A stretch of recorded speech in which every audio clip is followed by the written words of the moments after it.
ഈശോമിശിഹായിക്ക് സ്തുതിയായിരിക്കട്ടെ. പ്രിയമുള്ളവരെ, കൺവെട്ടത്തു നിന്നും അകലെയായി കഴിയുന്ന മക്കൾക്ക് ദൈവിക സംരക്ഷണം ലഭിക്കണമെന്ന് നിങ്ങൾക്ക് ആഗ്രഹമുണ്ടോ?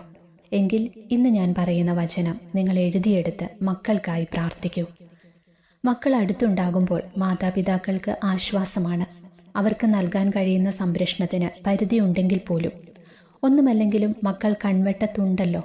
ഇതാണ് സാധാരണക്കാരായ മാതാപിതാക്കളുടെ മട്ട്. എന്നാൽ ഇപ്പോഴത്തെ സാഹചര്യത്തിൽ ഒരു പ്രായം കഴിഞ്ഞാലോ ഒരു പരിധിയിലേറെയോ മാതാപിതാക്കൾക്ക് മക്കളെ തങ്ങളുടെ ഒപ്പം നിർത്താൻ കഴിയാറില്ല. ഉന്നത പഠനം, ജോലി, വിവാഹം, ഇങ്ങനെ പല പല കാരണങ്ങളുണ്ട് മക്കൾ അകന്നു പോകാനായിട്ട്. പക്ഷേ അപ്പോഴും സ്നേഹമുള്ള മാതാപിതാക്കളുടെ മനസ്സിൽ മക്കളെ ഓർത്ത് വേദനയും ഉത്കണ്ഠയും ഉണ്ടായിരിക്കും. അവരുടെ കാലിൽ ഒരു മുള്ളുപോലും കൊള്ളരുത് എന്ന് പ്രാർത്ഥനയും ഉണ്ടായിരിക്കും. ഇങ്ങനെ അകലെയായി കഴിയുന്ന മക്കളെ ഓർത്ത് തീ തിന്ന് കഴിയുന്ന മാതാപിതാക്കൾ ദൈവത്തിൽ ആശ്രയം കണ്ടെത്തുകയും അവരെ ദൈവകരങ്ങളിൽ സമർപ്പിച്ച് വചനം പറഞ്ഞ് പ്രാർത്ഥിക്കുകയുമാണ് ചെയ്യേണ്ടത്. അതിന് ഏറ്റവും സഹായകരമായ വചനമാണ് തോബിത്തിന്റെ പുസ്തകത്തിലുള്ളത്. തോബിത്തിന്റെ പുസ്തകം 5-ാം അധ്യായം 21-ാം തിരുവചനമാണത്. ഒരു നല്ല ദൂതൻ അവനോടൊത്തുപോകും, അവന്റെ യാത്ര മംഗളകരമായിരിക്കും, സുഖമായി അവൻ മടങ്ങുകയും ചെയ്യും. തോബിത്ത് തനിക്ക് തിരികെ കിട്ടാനുള്ള പണം വാങ്ങിക്കൊണ്ടുവരാനായി മകൻ തോബിയാസിനെ ദൂരെ ഒരു സ്ഥലത്തേക്ക് യാത്ര അയക്കുന്നതും തോബിയാസ് സുരക്ഷിതനായി തിരികെ വരുന്നതുമായ ഒരു രംഗമാണ് ഈ വചനഭാഗത്തുള്ളത്.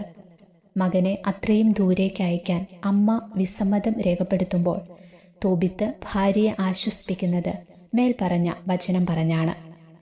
ഈ വചനം മാതാപിതാക്കൾ എന്ന നിലയിൽ നമുക്ക് ഹൃദിസ്ഥമാക്കാം. സ്കൂളിലേക്കോ കളിക്കളത്തിലേക്കോ ഷോപ്പിങ്ങിനോ തിയേറ്ററിലോ വിദേശ രാജ്യത്തേക്കോ ഒക്കെ കുഞ്ഞുങ്ങൾ പഠനത്തിനും ജോലിക്കുമൊക്കെയായി പോകേണ്ടി വരുന്ന സന്ദർഭങ്ങളിൽ പോലും മക്കൾക്കായി ഈ വചനം പറഞ്ഞ് പ്രാർത്ഥിക്കാം. ദൈവം നമ്മുടെ പൊന്നുമക്കളെ സുരക്ഷിതമായി തിരികെ എത്തിക്കും. ഒരു പോറൽ പോലും അവരുടെ ദേഹത്ത് വീഴുകയുമില്ല, അതുറപ്പാണ്. നമുക്ക് ഒന്നുകൂടി വചനം പറയാം. നമ്മുടെ മക്കളെയെല്ലാം ദൈവകരങ്ങളിൽ സമർപ്പിച്ചുകൊണ്ട്, പ്രത്യേകിച്ച് ഇപ്പോൾ യാത്രയിലായിരിക്കുന്ന മക്കള്, വിദേശത്ത് ജോലിക്കും പഠനത്തിനുമായി പോയിരിക്കുന്ന മക്കള്, പലവിധ ഇൻ്റർവ്യൂകളൊക്കെ അറ്റൻഡ് ചെയ്യാനായിട്ട് പോകുന്ന മക്കള്, പല വിധത്തിൽ നമ്മുടെ അരികിൽ നിന്ന് അകലേക്ക് പോയിരിക്കുന്ന നമ്മുടെ മക്കളെ ഈശോയുടെ കരങ്ങളിൽ കൊടുത്ത് നമുക്ക് പ്രാർത്ഥിക്കാം. ഒരു നല്ല ദൂതൻ അവനോടൊത്തു പോകും, അവൻ്റെ യാത്ര മംഗളകരമായിരിക്കും, സുഖമായി അവൻ മടങ്ങുകയും ചെയ്യും. ഈശോയെ, വിദേശത്തായിരിക്കുന്ന വിദൂരങ്ങളിലായിരിക്കുന്ന ഞങ്ങളുടെ പ്രിയപ്പെട്ട മക്കൾക്ക് ഈ വചനത്തിൻ്റെ സംരക്ഷണം കൊടുത്ത് അനുഗ്രഹിക്കണമേ എന്ന് പ്രാർത്ഥിക്കുന്നു. ആമേൻ.